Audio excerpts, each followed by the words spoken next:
In order to reach across the aisle, in order to try to grab some of those moderates, some of those suburban housewives, they had a handful of squishy Republicans, most of whom no one even remembers, and they came out to endorse at the DNC. Because you got to ask yourself, has Trump lost any votes? Trump won in 2016. No one thought he was going to win. And a lot of people were skeptical of him then. He's done a great job since then. He's assuaged a lot of fears. The never Trump movement has completely collapsed. So who'd he lose? What people are saying is it's the suburban housewives. So you want to appeal to these more middle-of-the-road Republicans. Did the Democrats succeed at that? Let's take a listen. First up, Meg Whitman, former CEO of HP, who ran unsuccessfully for some political offices, a woman that basically nobody remembers at this point. Here's Meg Whitman's message to the convention. I'm Meg Whitman. I'm a longtime Republican and a longtime CEO. And let me tell you, Donald Trump has no clue how to run a business, let alone an economy. Okay, if Donald Trump has no clue how to run a business or an economy, how come we've all heard of him, we all know him, he's the most powerful man in the world, and very few people remember you?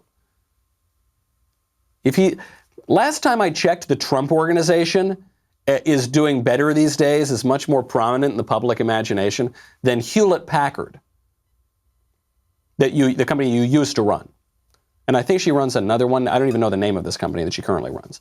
She's a lifelong Republican. What are her positions? I just did a quick little Google search. She's a lifelong, staunch Republican who's in favor of open borders, who's against marriage, and who's pro-abortion. That's it. They got us. Wow. Principled conservatism. Oh my God, Donald Trump, he's a fake conservative. Not like the real conservatives like open borders, anti-marriage, pro-abortion, Meg Whitman, right? How about the next one? Another Whitman, coincidentally. Christine Todd Whitman, former governor of New Jersey 1,000 years ago.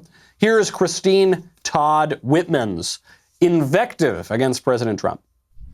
I'm Governor Christine Todd Whitman. What am I doing here? I'm a lifelong Republican. My parents were introduced at a Republican National Convention by their parents. That's how far back it goes. But this isn't about a Republican or Democrat. It's about a person decent enough, stable enough, strong enough to get our economy back on track. A person who can work with everyone, Democrats and Republicans, to get things done. Donald Trump isn't that person. Joe Biden is.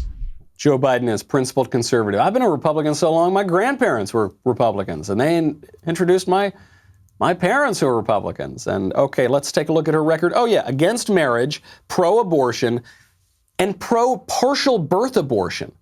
This monster, this woman supports a policy that would allow you to partially give birth and then kill the infant.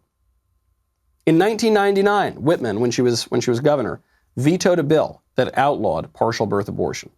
That's that rock-ribbed conservative. So if you're a Republican who's going to vote for Joe Biden, you're siding with those principled conservatives like the ones who support partial birth abortion. And then my favorite. Then the best. We had been waiting. We knew this moment was going to come. John Kasich. Whose father was a mailman, in case you had forgotten. John Kasich comes out. He was a somewhat prominent 2016 contender for president on the Republican side. He endorses Joe Biden because America is at a crossroads. Take a listen. America is at a crossroads. Sometimes elections represent a real choice, a choice we make as individuals and as a nation about which path we want to take when we've come to challenging times. America is at that crossroads today. He's standing at a crossroads. Oh no. This is so lame. This is somehow even lamer than John Kasich. If you just took John Kasich by himself, that would be very lame. But John Kasich referring to crossroads while standing at a crossroad, that is like the lamest thing I've ever seen. I was waiting for him to say, America's come to a fork in the road, and then he lifts up a dining fork.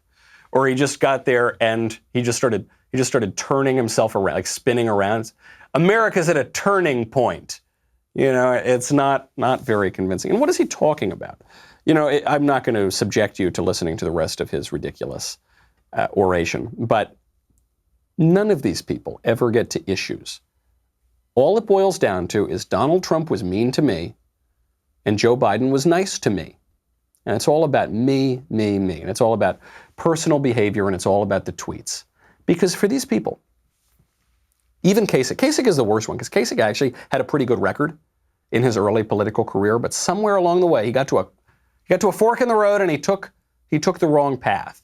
You know what happens at crossroads, by the way? I don't know if any of you are blues music aficionados. Bad things happen at crossroads. You know who people meet? People tend to meet the devil at crossroads, okay? And that would seem to be what's happening here. Because for these people, I mean, maybe John Kasich used to be about something real. It certainly hasn't been in quite a long time. Politics is not about changing anything. Politics is not about supporting our cherished institutions. Politics is not about rolling back this awful tide of leftism. It's not about pushing back against this anti-constitutional administrative bureaucracy that's taking our political power away from we the people. It's just about going along to get along. It's just about being the governor, being the congressman, being the president. It's not about doing anything. There are some people who have the audacity to refer to themselves as principled conservatives who are siding with these hacks because they say Trump's not a real conservative. Trump is the most conservative politician of my lifetime. Not in any traditional, not in any, past 30, 40 years sense. Not in his comportment even, in many ways. But in what he's doing, in his political vision. Much more conservative than any of these hacks. I hope you enjoyed that short segment from the Michael Knowles Show. Be sure to check out the full episode linked in the description or download the podcast wherever you listen to podcasts.